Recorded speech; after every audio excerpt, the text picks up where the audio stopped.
A long time ago, my family held a vigil for my cousin Danny. It was at night in a public park. Everybody had a candle. There was maybe 200 people there. We were speaking on a microphone over a loudspeaker, and people were saying words about Danny, his friends, our family.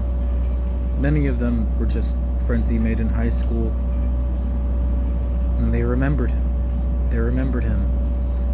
They said things like, Danny was always offering people rides home after parties, always there to lend a hand when, people got too drunk and couldn't drive home. The last kid who said something honestly was pretty cringe and a huge disappointment to be the last person to speak. Hold on. He did not do a good job being the last person. It was definitely leaving the night on a low note. And when he said, who else wants to take the mic? My body wanted to move. My heart wanted to move, but the fear in my head just didn't let me. And I knew in the moment that I would regret it forever, because I loved my cousin Danny. I loved him a lot. So this is what I was supposed to say on that night, after years of thinking about it.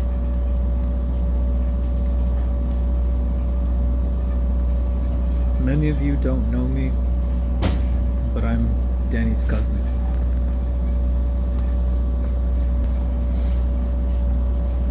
I don't live in Escalon.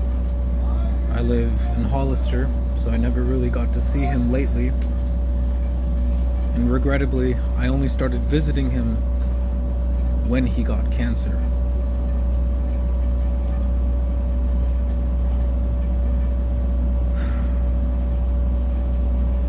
Even though I haven't spent much time with him lately, I did spend quite a bit of my childhood with him. When we were kids, we used to play Pokemon. Danny always beat the hell out of me every time we battled.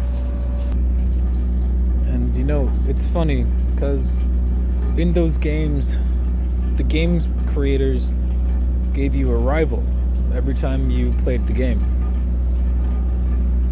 Scripted lines to get the player to get better, get stronger.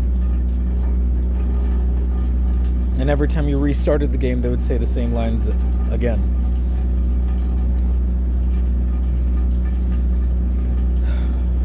Danny beat the hell out of me so many times that he was my de facto, in real life, rival. He was everything that I wanted to be in that game. He had Pokemon that I didn't have and didn't know how to get. Partially because he had a newer version of the same game. But that game carried on into real life. There are many parts of Danny that I wanted to have. Many traits, like his strength, his ability to say no,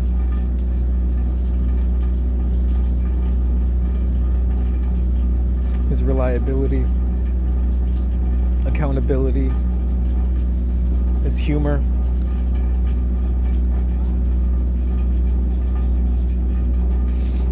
Many of those things I have now, but back then I didn't. And it's because I strove to be like Danny. I miss Danny. I miss him a lot. I wish he wasn't dead. I love you, Danny.